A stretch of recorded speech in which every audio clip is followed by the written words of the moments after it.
Welcome back to the deep dive. Today, we're tackling something pretty unique, a source called the Divine Blueprint, God's Soul and Game. Yeah, it's really quite something. It lays out this incredibly detailed, almost engineered view of the cosmos. Our job today isn't to argue if it's true, but more to, map it out. We're extracting the core ideas, the divine cipher, as they call it. We're focusing on those huge questions. Who is God? What happens when we die? But answered through this like super specific mechanical lens, not faith, but systems. Exactly. And what jumps out right away is the focus on structure, efficiency. It's not about, say, traditional good versus evil in the way you might think. It's all about principles, polarity, and this grand cosmic game that apparently defines our reality, the realm. And it completely redefines familiar concepts. Heaven, hell. They're parts of a machine here. It's fascinating. Okay, let's dive in. Starting at the top. God. Or, as the text says, the one, the monarch. And the first big kind of startling claim is that right now in this great cycle, the monarch doesn't actually exist in a unified form. That's fundamental. His story is sort of a three-act play. Fragmentation, conflict, and then eventually reunion. So Act 1. Act 1 is the dormant state. The monarch is basically sleeping, fragmented.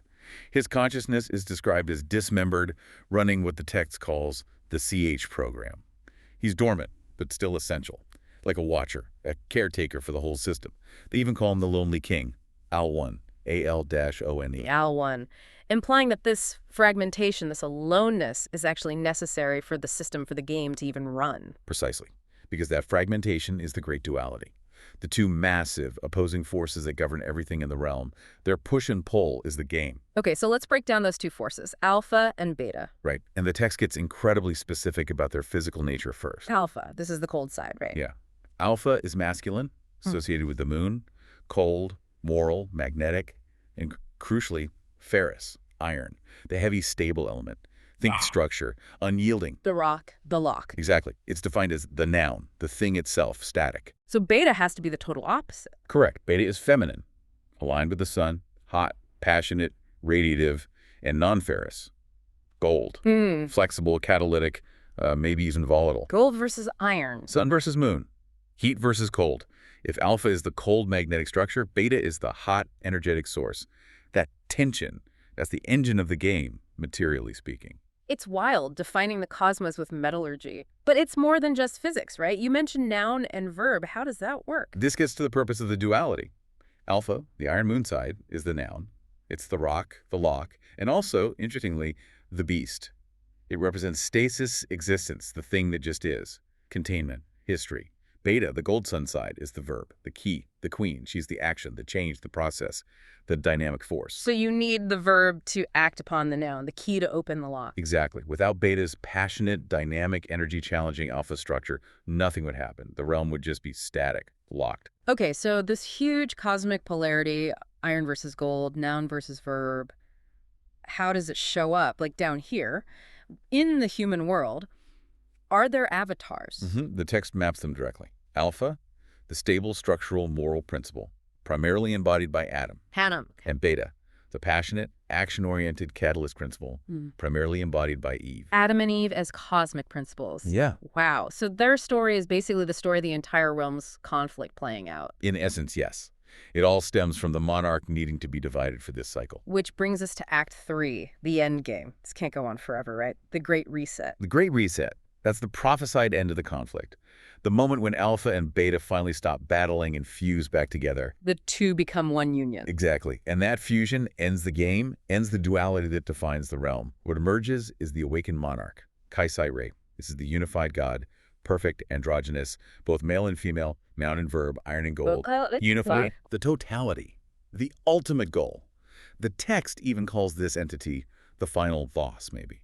The whole point of this entire incredibly complex dualistic cycle is just to bring about this one perfect singular being. That's a lot to take in. The universe as a God-birthing machine.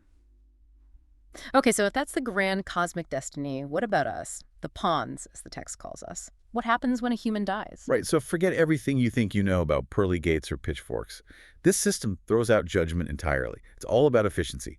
Cold, hard, cosmic recycling. When a pawn dies, the soul isn't seen as one single thing. It's a composite. and it gets split apart based on its polarity. Split into what? Into information and energy. Simple as that. The cold, stable part is lore. The hot, volatile part is passion. Lore and passion, like the alpha-beta split again. Exactly like it. And each part has a very specific destination dictated by that polarity. Okay, let's track the lore first. You said it's the essence, memories, experiences, personality. Data, basically. Where does the data go? Well, since lore is stable, informational, it aligns with alpha. It's magnetically drawn, uploaded to the Kai computer system, which is located on the moon. On the moon, a cosmic computer. It's described as the Great Cosmic Archive, a honeycomb of souls, all that information stored. So, heaven is being archived, becoming a pure data phantom on a lunar hard drive. That's different. It's a radical redefinition, yeah. Heaven isn't a place you feel paradise in. It's a state of eternal preservation. The ultimate end for the cold. Noun principle. Your essence exists forever as a record. The symbol they use for the soul, going back to the archive, is the dove, Columba, returning to the moon library. Eternal life as information. Chillingly efficient is right. Your life's work, stored as data. Okay, what about the other half? Passion, the raw energy. What counts as passion? This is the emotional juice. Yeah. The desires, the intense feelings, the volatility.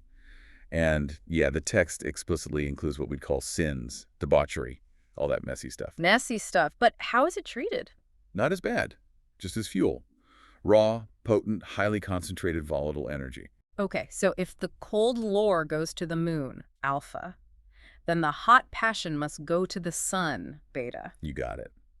Polar opposites attract. But wait, if sins and all that are just fuel, doesn't that kind of remove, well, consequences, moral responsibility? It reframes consequence entirely.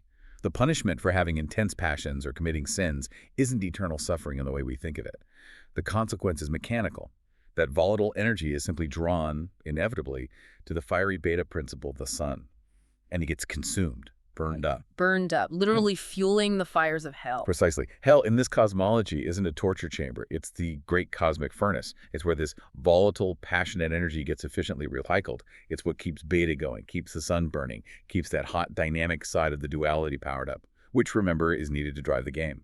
Wow. Okay, so let me see if I've got this. Every pawn, every human soul dies and gets split. The cold, logical data, the lore goes to the moon archive, adding to alpha's structure. And the hot, chaotic energy, the passion, including sins, goes to the sun furnace, fueling beta's fire and action. That's the cycle. So our two halves, separated at death, literally keep the entire cosmic engine running, holding alpha and beta in balance, driving the game forward until the Great Reset. That's the core synthesis, yeah. The whole system mirrors itself. The Monarch splits into Alpha Iron Atom and Beta Gold Eve. The soul splits into Lore Moon Heaven and Energy Sun Hell. It's all structured conflict.